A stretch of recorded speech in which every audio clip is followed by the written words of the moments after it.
Hello, everybody. Tania Gustafson here, your nutritionist and fitness coach with Fit Nutrition. Welcome. Good afternoon, good evening, wherever you're watching from. Thanks for tuning into Fit Nutrition Podcast again today here in the group. And I see we're streaming live. That's awesome. All right, so let's get right to it. I'd love to know where you're watching from. So please drop it in the comments, whether you're watching live, whether you're catching the replay, and where you are tuning in from.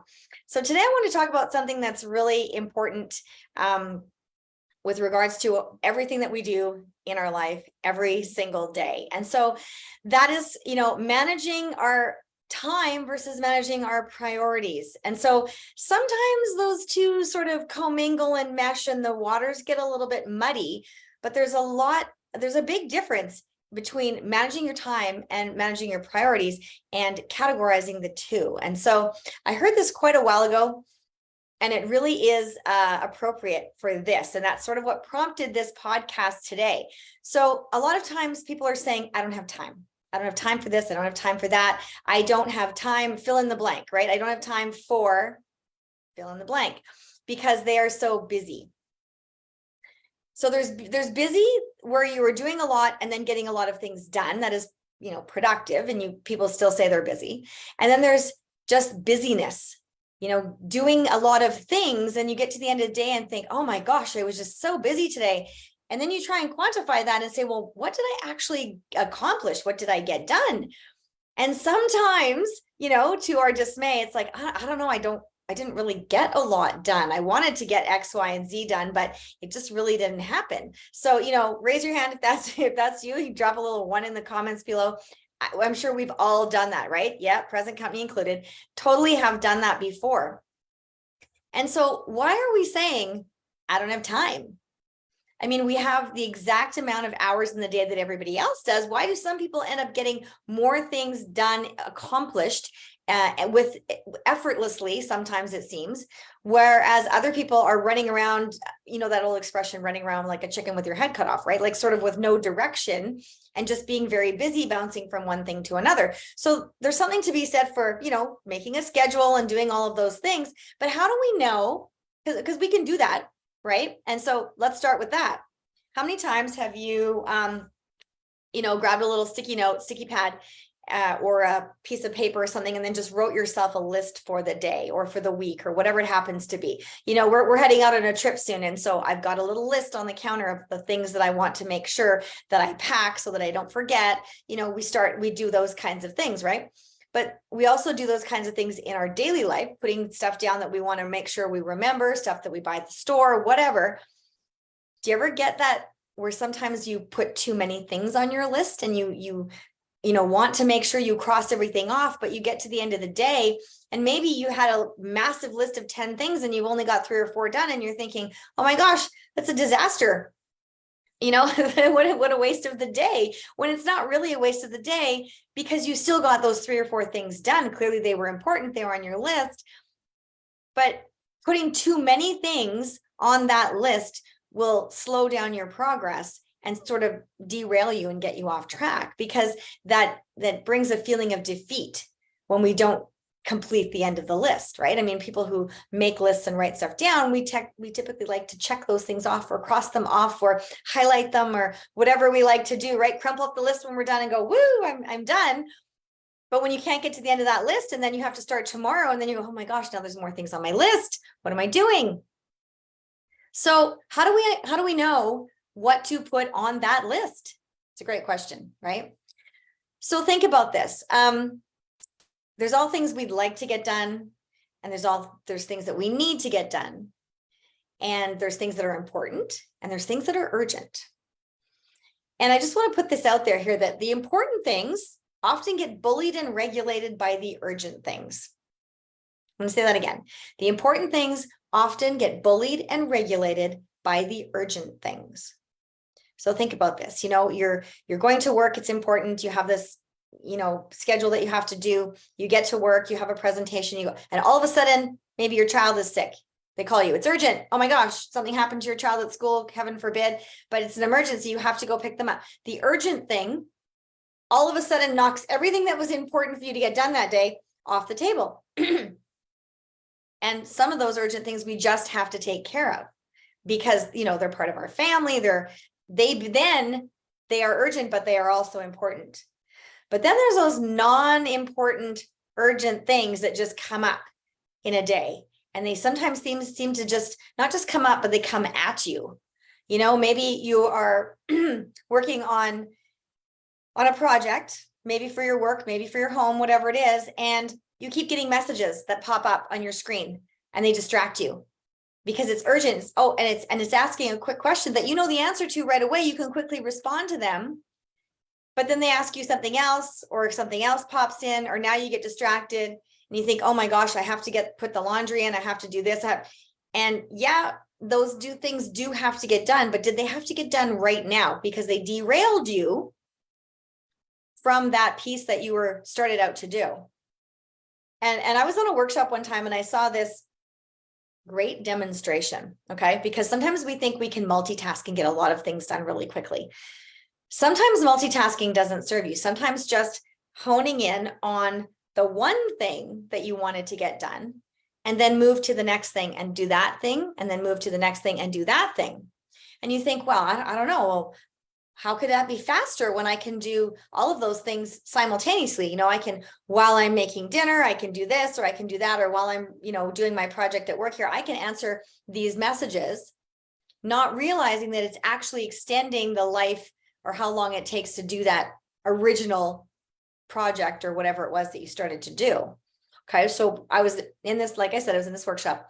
So the lady who was leading had a whiteboard and she wrote down the word multitasking. So I'm sorry, I wish I had a whiteboard to do this with you, but it says multitasking on it in big capital letters. And then she had somebody time her as to how long it would take her to go from the first letter to the last letter and put a number under each one. So give each one a number, 1, 2, 3. M is 1, U is 2, and so on and so forth till she got to the end, right? How fast could she do that? So they timed her and see how fast she could do that. And then she wiped the board clean and she said, okay, now I'm going to do it all at once. So she would go M1, U2, L3, like that, all the way to the end. It took her at least 50% longer to get done. I think it was, like 10 seconds to do the first one, or if it was 10 seconds, which that seems really long, I'm just thinking, but it was, it would take her 15 seconds to do the whole thing. So when you think about that, you're thinking, that was a really great visual to show how sometimes putting a whole bunch of things together and trying to do several things at once really isn't getting them done faster. You might end up getting them all done, but is it really benefiting you time-wise? Whereas if you focus on one thing to get it done. Okay. So that's where I wanted to go with that. So again, now we're back to how do we know then which one thing we should focus on first? Okay. So let's spread this out a little bit. Rather than thinking about just today, what I have to get done today, let's thinking about the week. You can even go bigger and think about the month. Sometimes we have bigger goals and that's okay. But I like to do a week and then the day. So if you think about what do I need to get done this week? What would I like to see completed by the end of the week? Whether it's, in your job, in your business, in your for your health goals, for your hobbies, maybe with your family, time spent with your family, maybe it's planning a vacation, whatever it happens to be. What things do you need to get done in the week? Doesn't matter what day they are, you just write them all down. I'd like to have all of these done by Friday or by Saturday or by Sunday, whatever day it is. And then you're going to break those down per day. Okay. So then it's like, rather than writing that whole list at the beginning of the week and trying to bang it all off on Monday and then being discouraged because you hit 5 or 6 o'clock at night and you're still like, oh my gosh, I only have 4 things done out of my list of 10. Whereas if you take the top 3 things that you need to get accomplished that day and put them on that list in priority, what's the most important thing that I need to get done? And then what is the second most important thing I need to get done? And what's the third thing that I would like to get done? And put those down.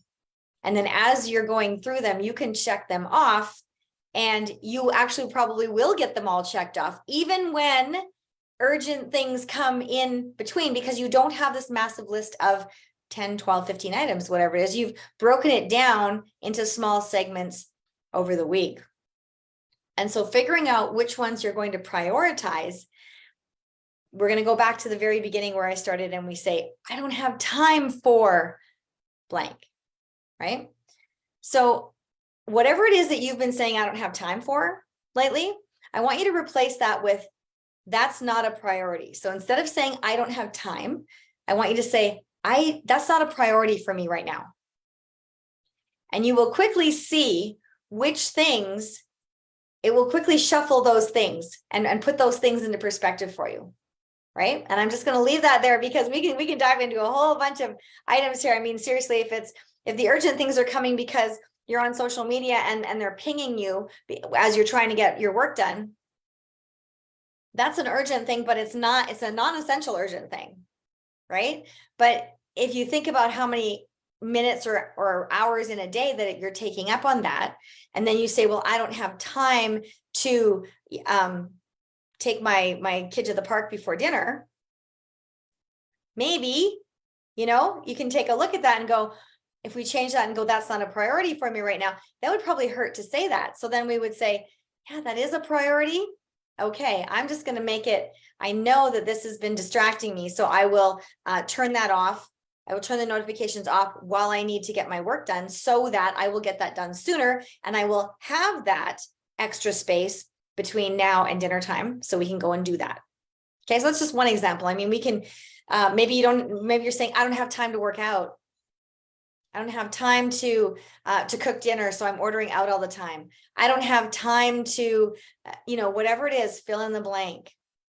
And when you start saying, that's not a priority for me right now, maybe some things aren't a priority for you right now. And that's fine. You'll know that, and that's okay. You'll be okay with that. You'll have that feeling like, yeah, that's okay. That isn't really a priority. It's okay. It can wait. But other things, it will really grip you. And you'll be thinking, I'm just not comfortable saying that. I'm just not comfortable saying that whatever that blank is for you, that's not important. That's not a priority for me right now, because it really is a priority. So if something really is a priority, now you know which things need to go on your list and where they need to go first. And then you're going to be satisfied that you're getting all the important and urgent things done, not the trying to get the important things done and the non-essential urgent things are taking over. You'll be able to get the important and urgent things done at the same time. Okay, so I hope that makes sense. I hope that's helping you. And just as we're, here in this group, and we're always talking about food and how to stay on track with your food and how to help us prep better and be better organized and all of that, you can take some of this, what I talked about today, and totally apply it to cooking, to shopping, to doing some meal prep, to doing some meal planning. There's a whole big difference between meal planning and meal prepping, by the way, right? So just because you're doing one doesn't mean you're automatically doing the other. Just because you do one doesn't mean you have to do the other. Okay, so there's that too. But I'm just going to bring up a little graphic here because I got that for you. Hang on one second. I am just going to find this for you because I wanted to show that what I just had here. And all right. There it is. Okay, so I'm going to share my screen with you. Hopefully you'll be able to see this. What I wanted to share is just a little tool. So there are tools that you can use out there.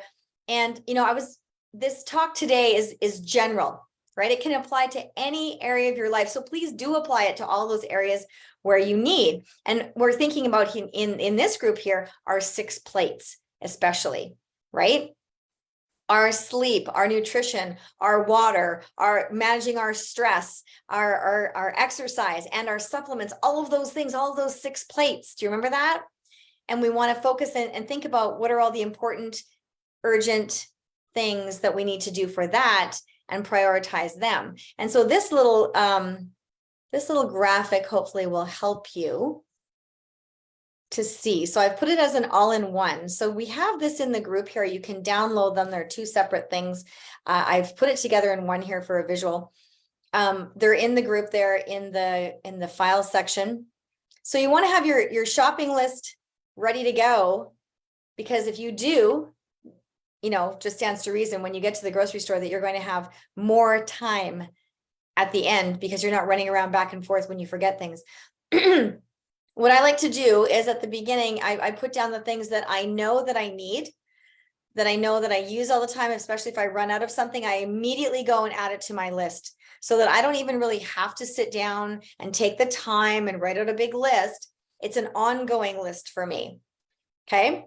And then I just put down the quantities that I need. If I need extra, or if I'm buying something different, maybe, then I might, if I want to make a different recipe or something this week, or I'm having extra people for dinner or something, and I wanted to do something a little different, then I would add those in there. So these are just here for examples. You can put whatever you like, but I highly recommend that you fill it out with at least 3 to 5 proteins every week, 3 to 5 fats, and I would say 8 to 10 fruits and veggies, and then whatever herbs and spices that you want to put in there to spice it up, condiments and stuff like that, because then you're going to have a variety. So it doesn't mean you have to purchase all of them every time you go to the grocery store, right? But you're going to find out which ones are your favorites, which ones you like to use more. And then you might say, well, you know what? Oh my gosh, we've had chicken 5 times this week. I don't really want to do chicken this week. I want to do some beef, or I want to do some salmon or something like that, some shrimp. Okay, great. Now you've kind of got that in your head, as opposed to just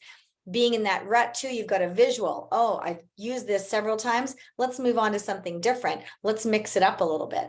And then what you want to do is fill out this sheet here for your week, Monday all the way through to Sunday, about what you're going to have. Now, for creatures of habit, like for me, my first meal of the morning is my shake. So every day I would just write shake there. It can go right across the whole thing because it is a protein, a fat, and a carb together. If that's it, one and done, shake. So the spots where I always have my shake are going to be the same. So after a while, you can just put the letter S if you want, because you know what it means, right? And then sometimes we're creatures of habit for whatever we had for dinner the last night, we're gonna have for lunch the next day. So that's a pretty easy fill in, like whatever you had for Sunday dinner last night. If this is Monday, you've got some leftovers, you're gonna write that in here. Okay. So this is just a little tool to help you when you have something to fill in. It tends to make it better and it make it easier because now you have something to follow. So I always like to suggest to my clients, fill it in for a week or 2 weeks, maybe even 3 weeks. And once you have that all filled in, at least once or twice, now you can go back, you can switch the meals around, right? Super easy. You can leave it entirely as it is and just swap your weeks if you want, then you don't have to rewrite it again, but it gives you something to look at for ideas, so that you're not sitting there going, when kids or your husband or somebody is saying, or even yourself is saying, oh, what are we going to have for dinner tonight? That's probably the most defeating question out there is, oh my gosh, what am I going to make for dinner now? Right? So when you have all these laid out, there's never that what's for dinner question because you already know. And if you happen to get to a space, excuse me, where you haven't filled it out, you can grab one of your previous sheets and go, hey, all right, I have this in the house. This works. Here we go. And then you're always set up to win. And then at the bottom of the sheet, I always like to say, write your favorite grab and goes. Just write them down, just jot them down, because you're going to add some more as you go. But again, and I'm going to come out of here now, when you do that and you have those things written down at least a couple times, you've done it, you've prepared it, right? Physically, you've written it down, you've read it back to yourself, and possibly you've talked about it with somebody in your family. So you've really learned it. It's now up in here. Same with your grab and goes. Maybe you have a great idea that you love, and you make it for your spouse or your kids, or maybe a friend comes over and you're like, hey, we're going out for a hike. I've got these grab and goes. Let's go. So now you've told them about it too, which is fine, but it keeps implanting that, right? Now you're kind of going on autopilot with healthy options, with healthy and balanced options. And that's the key. Whereas before, maybe you would just be like, I know I need something and I'm going to grab that on the way out the door. And, maybe it's not something that you look back and you go, oh my gosh, it didn't satisfy me at all. I grabbed a granola bar. There was no protein. There was nothing, and you get to like an hour down the road and you're starving, but you're on a hike, not going to work so well, right? So just as you're doing these things and putting these things in place, Prioritizing, like we talked about at the beginning, your time versus your priorities, get those straight. What actually would you say I have time for? That's not a priority for me. Is it or is it not, right? And then you'll know what you have time for. The important things versus the urgent things. Some things are important and urgent. Some are just important and, not so urgent or not so important, but they come up as urgent. So you want to avoid those ones from, time sucking away from you. And then putting those strategies in place and using some tools like a planner like this for your food. Maybe you have like I talked about, a daily planner, a weekly planner, and then a daily planner. So you would do the same idea you have with your food here, where you list out your grocery list for the week. You would list out the things you want to accomplish for the week and then break it down in 3 things for the day. So as you can see, they both correlate the same way, but it's really just a tool to help you map out your day so you exactly know where you're going.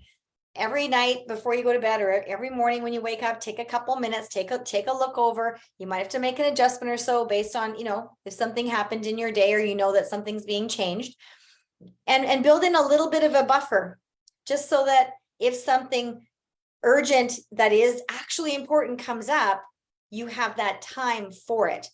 Or maybe something, that you just need to change in your day. Now you have a time buffer for it. So put those in place there too. So I hope that helped you today.